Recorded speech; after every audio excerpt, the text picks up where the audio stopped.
really about technology. Fortunately, I think for China is that they will prepare for this due to long-term investment from nationwide. China has consistently invested heavily into the higher education. The number of the fresh graduate, I'll just give you one number. 15 years ago, it's less than 2 million. What's the number last year? It's 12 million.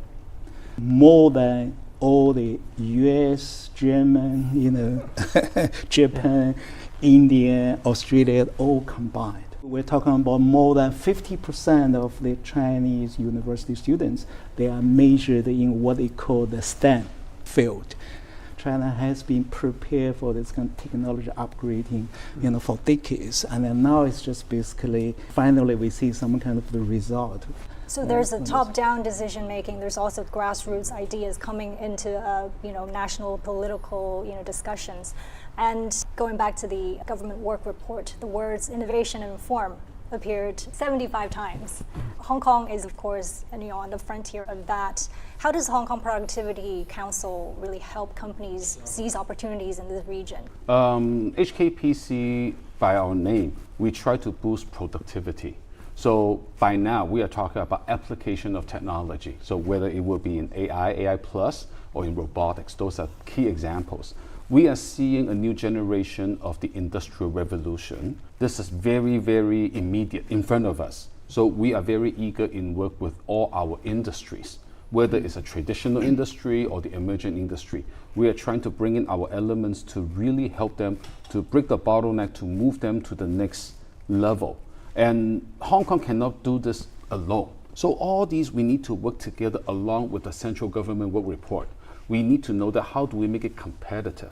Because when we say 高质量发展, the high quality growth really comes from the definition being a very competitive supply chain globally. No longer only we look at mainland, but global. So how do we function in Hong Kong, having the one country, two systems benefit in getting the mainland standard testing approach down to the international level? We call it internationalization. How do we bring that from a more domestic player, bring them into the global scale? I think it is coming and it is inevitable.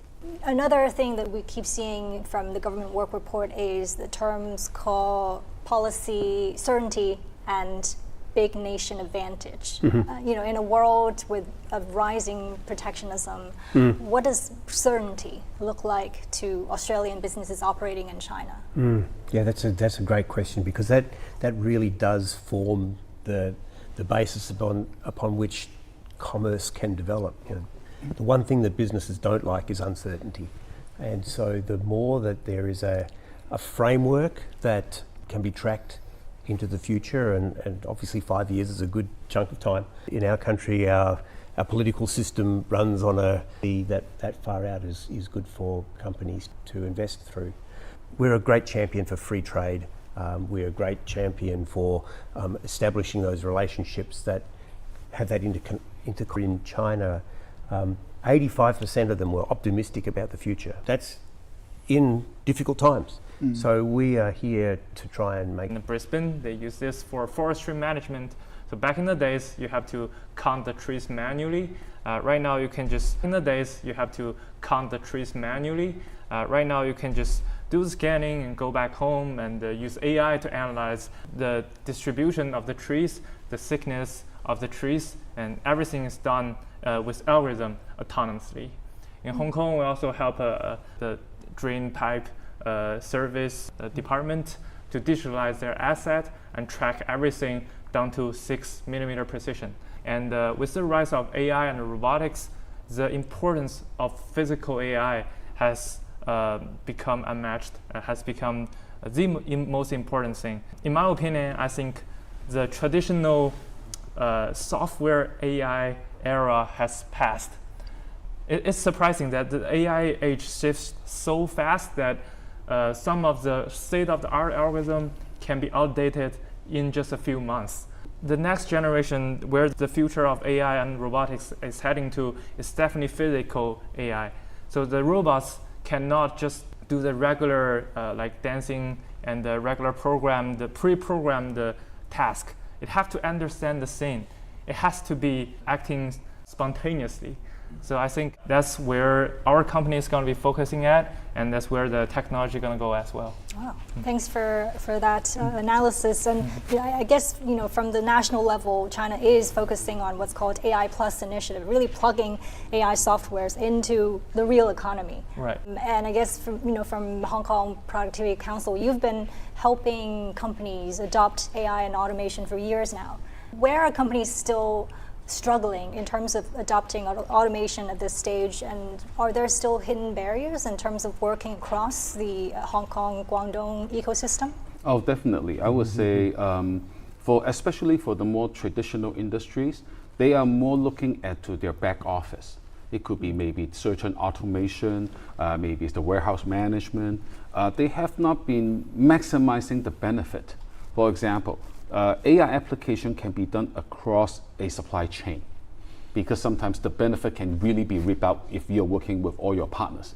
But that requires your digitalization on the platform so that they can communicate. So that is one challenge that they are facing. And number two, I would say, when we are in Hong Kong working with mainland, working with the international market, the AI system itself, because the Western world has its own AI system and then mainland has its own AI system. So how do we communicate? As we go global across, all these becomes issues that we are trying to tackle along with our customer. And different industry will have different answers. So it's very dynamic, and we are trying to apply as it go. And as Aaron says, things just keep improving. The new version keeps coming in. So we are trying to adopt the latest as well. If you look at the US, these big 7 companies, they put a massive amount of resources into big models. Yeah, they try to make the models bigger and also try to win everyone to win the number one. But instead, if we look at China, of course, China also have a DeepSeek, all that. But even for the DeepSeek, the big model guys, they take a different approach. They try to make it more efficient, particularly more cost effective. Yeah. And broadly speaking, I mean, in China, there's also a lot of more resources as actually be put into the application of the AIs. How to make the AI works for the industries, for the supply chains, as just mentioned, as well as for the daily life. There are tens of thousands of companies like Aaron's currently is doing. They try to use the AI technology to turn into the real kind of the tools, either for the companies to use or for the consumers to use. This is a totally different process. What China's trying to basically emphasis on the application to make the AI more applicable to the every corner of life. Because if I'm an investor, I like to see my money put into something to turn the AI into something which is more useful. Good. In fact, at HKPC, when we work with our clients, because they're business people, so it's really, we are looking at the return on investment. Sure. And then, okay, how would AI save my costs? Right. Okay, how can AI generate more revenue for me? Yeah. I don't need the most complicated one, most expensive one, but I need the most practical one. That's important. And then usually in the industry side, we also have the small and medium-sized enterprises, SMEs, and they are lacking the ability. So HKPC, we call the Quango, we are trying to help them to deploy so that everybody has some certain equal access to AI and the technology. China is able to make AI more affordable. Another area where AI is already widely deployed is healthcare. I've witnessed an AI-assisted surgery. It's incredible. China has also pledged to open up its services sector, including biotech and wholly foreign-owned hospitals. We know that in Shenzhen and Shanghai, we already have U.S. hospitals. Do you see opportunities for Australia in this space? Yeah, without question, the services industry, and particularly in that medical space, is something that we as Australians have got a long history in. And you look at the trends in demographics and the increasing need there's going to be for aged care beyond the pharmaceuticals, where we've already got a really strong footprint. The real leap forward is going to be when we do have these autonomous devices that are going to be able to support people to live longer, to live better, to be able to stay healthier and to maximise the life that they've got. And that is certainly something that we're very interested in.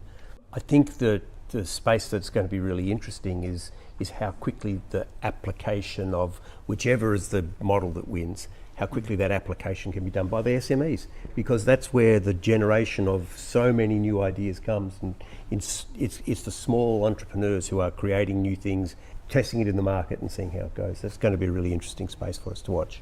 In terms of applications, we're also seeing AI being applied in low altitude economy. Another part of the future industries China's really focusing on for the next 5 years.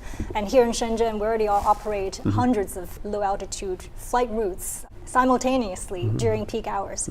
And we've heard lawmakers in Hong Kong this year proposing using low altitude aircraft to improve the movement of people across the border. How realistic is this idea, Sunny? Hong Kong government has been very proactive in pushing into this area. And for HKPC, we are also a technical partner with such initiatives. What we see is not really the technology being the problem. I think technology pretty much has proven that it can be done, and it will continue to improve. It's more because of one country, two system that we need to go through the securities, the customs, and also many other maybe government regulations. That's why we need to bring it to the Legislative Council for the law changes, amendment. But also it's really the procedures, working with different government departments, how we can make it more seamless as we integrate into the entire GBA. How can we move the people on the drone from Hong Kong to Qianhai or many other places in this region? Yeah. You know what's really amazing about this is that the low altitude environment is amplified by the fact that there's so many people in such a dense area here. But in Australia, we've got the opposite issue. We've got nobody for large amounts of space. So this is going to be one of those great places of complementarity, that there's two quite different ends of a polarity that we're going to be able to solve and create some new products together. And I think that's a really exciting space to be in. In fact, for Hong Kong, we have that kind of balance too, because not only we are talking about the passenger side, but there's a lot of industrial use. Sure. For example, border control, right? So, and certain of, let's say, firefighting. There's so many ways of application that we HKPC will be working with the government and also private sector through Sandbox. And we have already gone through 38 of them, and then we are extending into we call the Sandbox X, the extended version. So not only the passenger, but there's so much of the application that we are evaluating, having Hong Kong to be a test center, because we are an international hub. So whatever we are testing, we're trying to do, also not only fit for the mainland market, but also it could fit for the international market. Over the last kind of 6 months or so, I'm fortunate enough to be involved in some of those kind of the real kind of the practical work to try give a big push in this low altitude kind of project. I mean, one of the things we try to push is basically to do some kind of the project for the cross-border kind of the low altitude activities. Apart from do the passenger, currently clearly the relatively easy thing to do is deliver the packages, deliver the goods. We are already work with Qianhai authorities, already work with various kind of government kind of department. Try to basically, as you said, try to coordinate, try to make sure to open some kind of the channel on testing ground to allow this kind of a cross-border kind of the delivery. Maybe sometime this year you're going to, if you're sitting in your office in Central, you can order your bubble teas from here, so to let the drone to deliver that. So it's going to be. I think there's a lot of potentials. And we've got a couple of models here, eVTOLs. A small one here and a bigger one there. Right. Obviously, there's a huge market demand for that. Even flying across borders doesn't seem as remote as we imagine it to be. Especially in Guangdong, with the real-time population of 150 million people, this makes it one of China's most important consumer markets. And of course, domestic consumption is a top priority for the Chinese government. And we've seen in the past month, really, during the Spring Festival, tech products like small drones, consumer drones, and AI glasses were really flying off the shelves. Aaron, do you see, your products potentially become mass consumer products? Yes, definitely. Every entrepreneur, I think most of them are dreaming of pushing their product to the consumer level, because it's a much wider variety of market than the 2B model. But it takes time. Rome isn't built in one day. We started off with a lot of open-minded local early adopters. So Manifold's first client actually was in Hong Kong. Manifold was founded during the pandemic in Hong Kong. And during that time, there's a huge old-fashioned restaurant called Thai Bai seafood restaurant. It's a restaurant on a boat, and it's a historic building, but it has been through 7 decades and needs reparation. So we use our 3D scanning device to do service for them and capture the whole relic for protection purposes. And then we found out the construction company needs the 3D digital twins for modeling, for documentation, and for government's compliances. And those become our second early adopters. But back in the days, the cost of every single clients are very high. Right now, we push our product into the massive production, and the price, the cost of our product actually dropped more than 90%. It's astonishing. But our number of clients actually grows 100 times more. So that's a good thing for the business. And we found a lot of new adopters, like small business owner, like interior designers. They are willing to use our device to scan their own house, even though they are oceans away from the mainland. They can order furnitures from the small manufacturers in Greater Bay Area and do the online purchasement. We see a lot of new opportunity generated as the price of this technology decrease. In the future, we're gonna keep pushing the limit of our product and find more application potentials, and hopefully in one day we can push this kind of 3D data capturing technology easily available. It will be as easy as taking a picture with your phone. It will be very intuitive. I mean, it's clear the technology has changed our shopping habits, our consumer patterns. And I wonder if you've noticed, Greg, in the past year or so, the term China maxing or China travel has been kind of trending on social media. This is mostly Gen Zs from all over the world really embracing Chinese culture, Chinese experience, Chinese technologies. What kind of opportunities do you see for Australian companies as this trend kind of continues? Yeah. The growth of social media connections and the increasing sophistication of the way that we capture our own experiences and move them out into the world could potentially take us down a road that we don't need to travel. We stay at home and still get the immersive experience. But I think at a human level, we are still very much wanting to live in the 3D world ourselves. And so I would say that there is an enormous opportunity for us to be boosting the understanding of what experiences there are available through the increased use of technology and devices, but it is going to lead to an increase in the amount of travel. The interesting demographic change that I think will change is the move from group travel to individual travel and adventure travel, and that's something that Australian companies have done for a long time. Is the small group, the real value plus side of things, and it's a big part of why Chinese travellers have always enjoyed going to Australia, because there is so much space where you're by yourself. But the prospect of having two-way tourism, I think, is only enhanced by showcasing what there is to see and to experience. But the world outside of us is looking increasingly uncertain. This province continues to be China's leading exporting province, but we're also facing many real problems. We talked about tariffs in the beginning, and turbulent oil prices, international conflicts that has an impact on travel as well. How can companies navigate these uncertain times? Sure.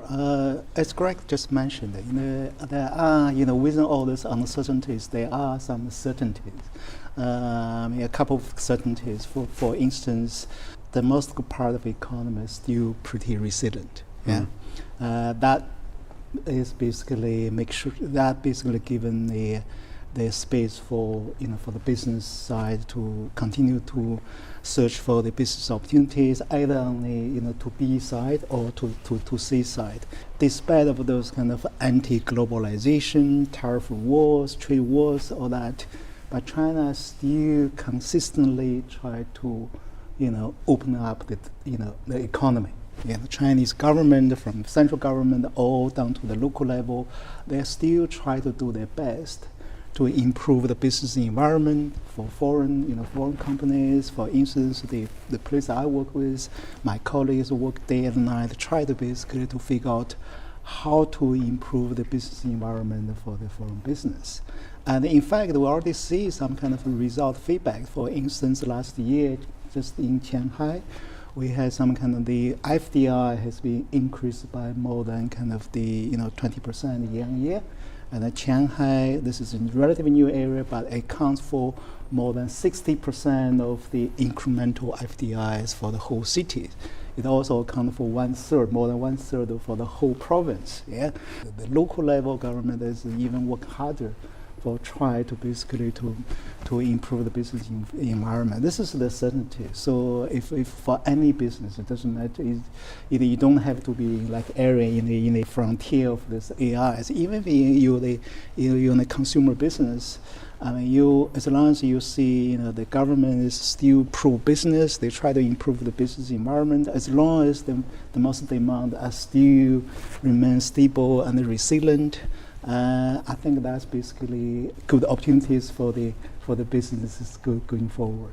Yeah, and Aaron, you mentioned your company was financed during the pandemic, and now we're sitting in one of the incubation hubs here in Shenzhen. I wonder what kind of incentives really matters most for business founders like yourself, especially in uncertain times. There are a lot of factors that decide whether a company succeed or not. We call it 天时地利人和. 天时 basically is timing. I'm very fortunate that like 10 years ago I chose to study robotics and artificial intelligence. When by that time it was like it wasn't as hot as today. And the 地利 is more like geographical factors. In the Greater Bay Area, like I said, there are so many so many factories, manufacturers, providers available around like 30 minutes drive away from us.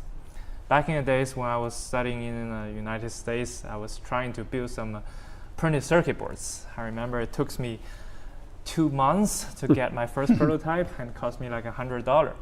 And after I graduated, I want to do something similar, and but I was really in a hurry, so I asked some of the provider to speed it up, and they were said, well, today we're closing up at 9, maybe tomorrow morning you can come back, I will give you tomorrow afternoon.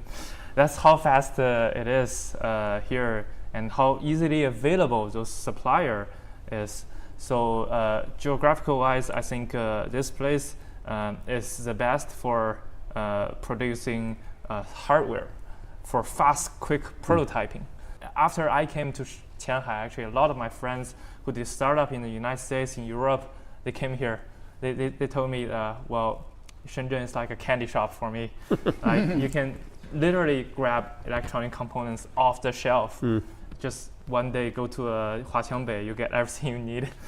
Well, 人和 is the third point I want to bring up.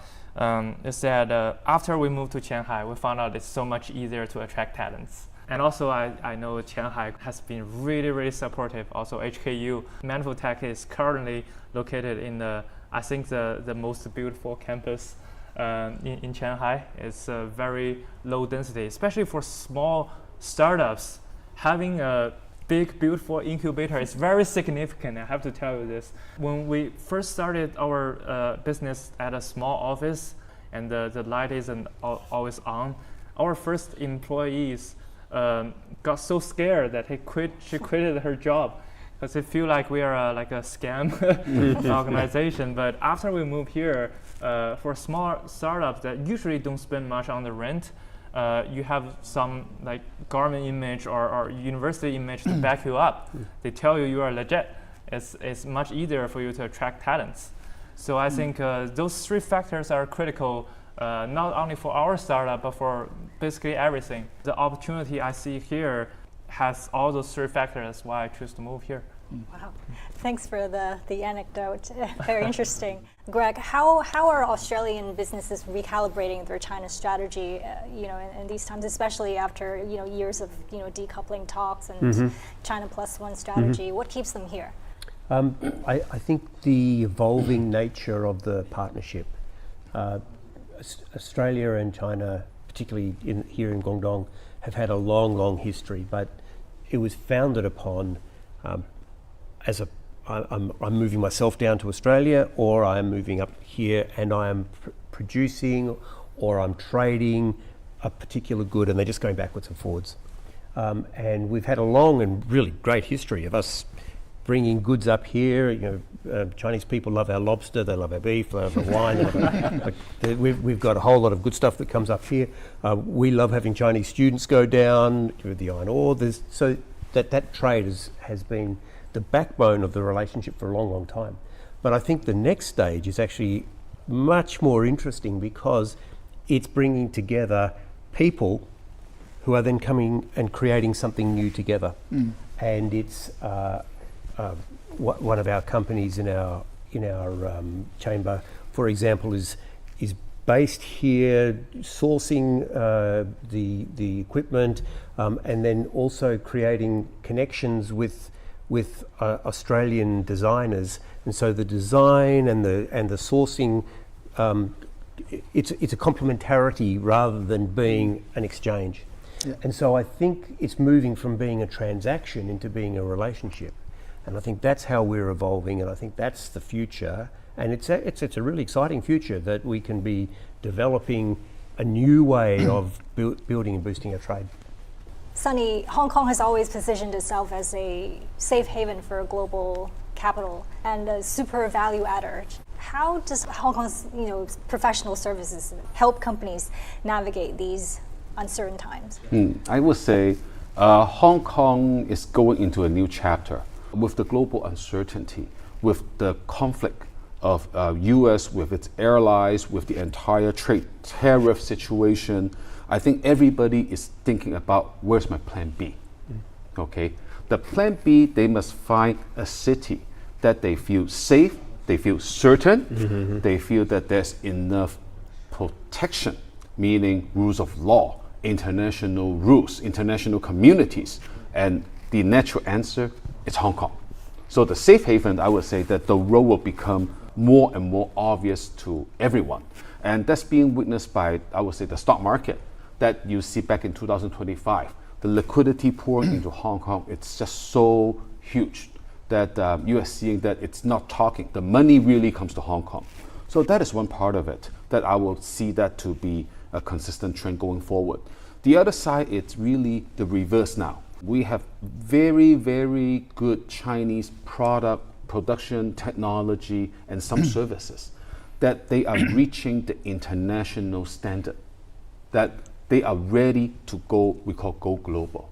It happened with Germany, with Japan, with Korea back in the time, 1980s, 1990s. So this time, it's us, it's China.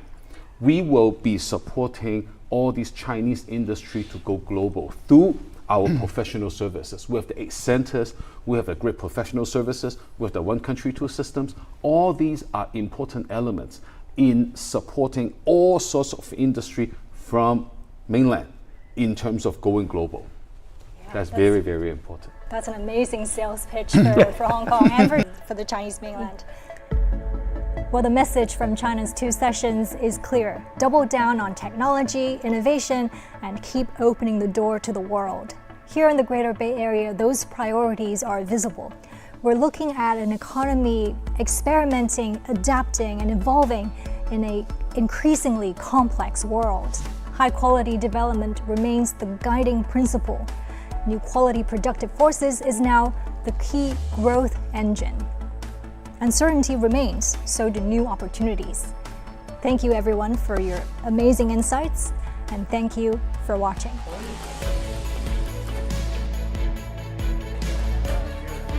Welcome to Shenzhen!